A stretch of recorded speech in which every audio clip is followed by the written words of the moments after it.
राष्ट्रीय जनता दल ने आधिकारिक तौर पे अपने लोकसभा उम्मीदवारों के नाम की सूची जारी कर दी।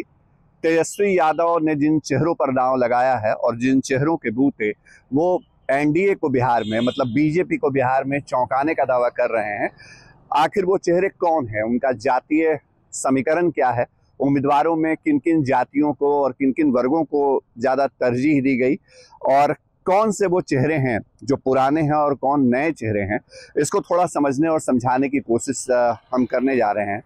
दरअसल राष्ट्रीय जनता दल के साथ दूसरे दलों के जब सीट शेयरिंग का फॉर्मूला सामने आया था, तब आरजेडी 26 सीटों पर लड़ रही थी चुनाव। लेकिन बाद में मुकेश सहनी की एंट्री हुई और मुकेश सहनी की पार्टी वीआईपी को तेजस्वी यादव ने अपनी तरफ से, मतलब अपने आरजेडी के कोटे से 3 सीटें दी। अब उन 3 सीटों को साझा करने के बाद आरजेडी के पास कुल 23 सीटें बची और उन 23 सीटों में से 22 सीटों पर आधिकारिक तौर पर राष्ट्रीय जनता दल ने अपने उम्मीदवारों के नाम की घोषणा कर दी।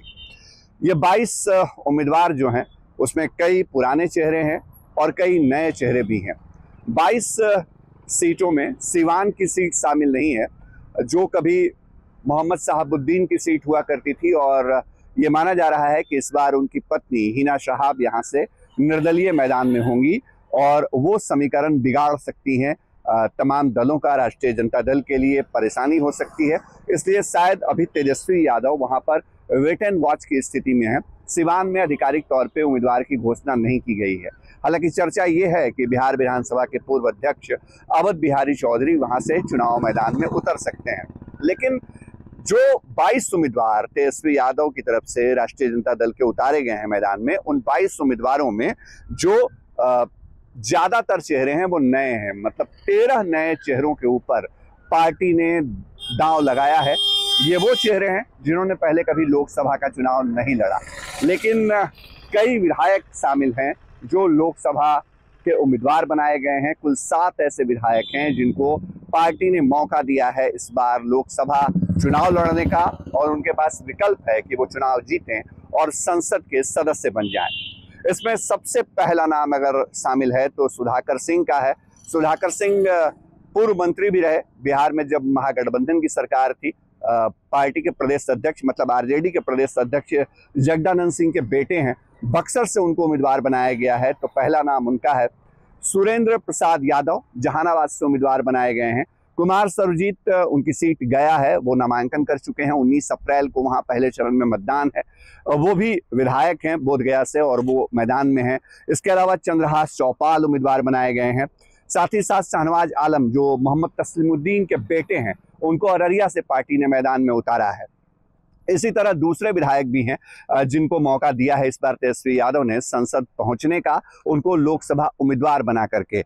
कई पूर्व सांसद भी हैं जिन्हें मौका मिला है। उसमें सुरेंद्र यादव का नाम भी फिट बैठता है। सुरेंद्र यादव पहले सांसद रह चुके हैं। इसके अलावा जयप्रकाश यादव, एक बार फिर से बांका से उनको टिकट दिया गया है, और दूसरे नामों के ऊपर भी मुहर लगाई है पार्टी ने।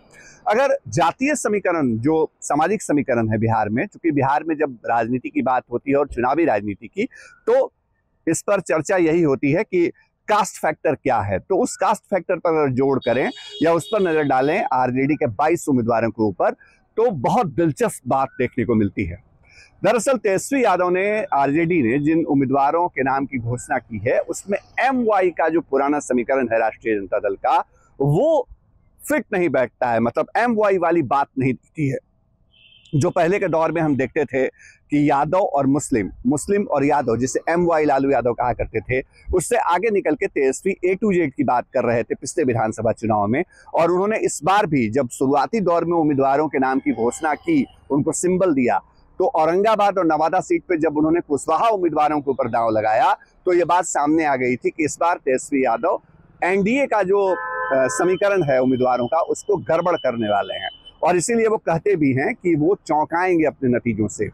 जो MY का फैक्टर है उसमें Y तो नजर आता है, यादव उम्मीदवार तो ज्यादा नजर आते हैं, लेकिन M वाला फैक्टर नहीं दिखता है।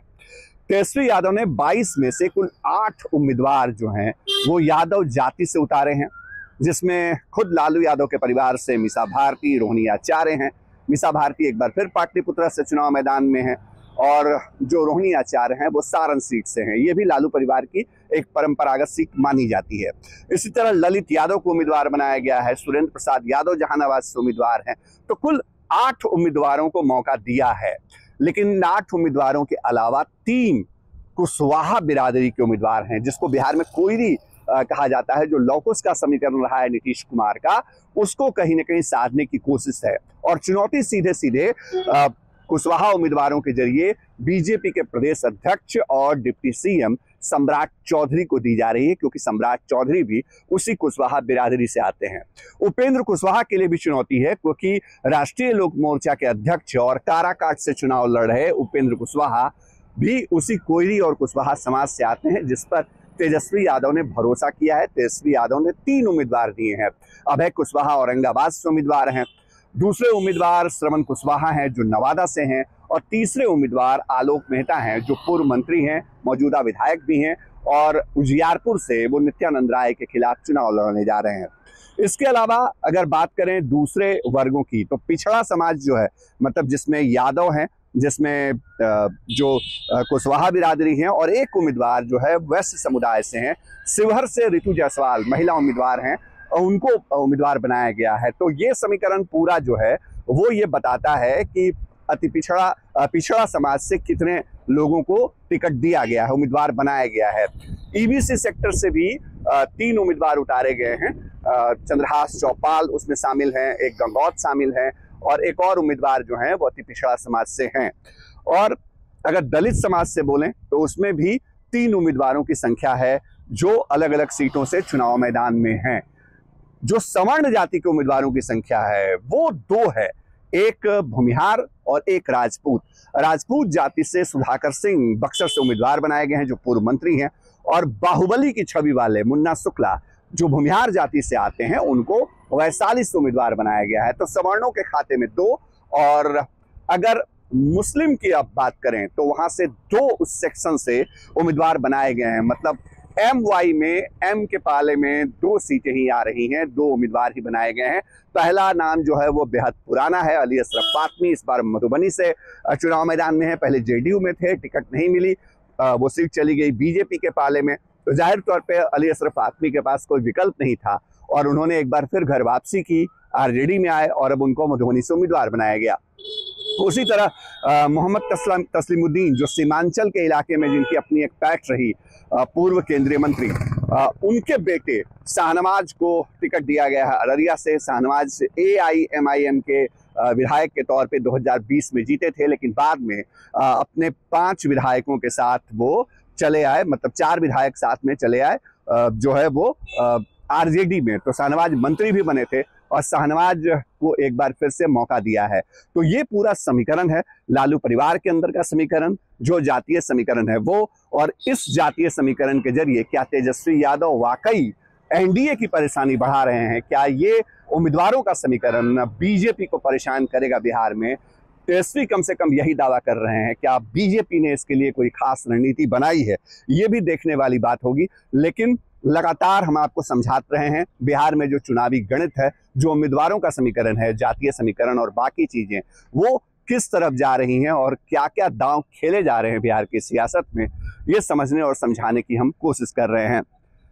हमारी खबर आपको कैसी लगी कमेंट बॉक्स में जरूर बताइएगा। सहयोगी कैमरा पर्सन दीपक कुमार के साथ शशि भूषण, चुनाव आज तक, पटना।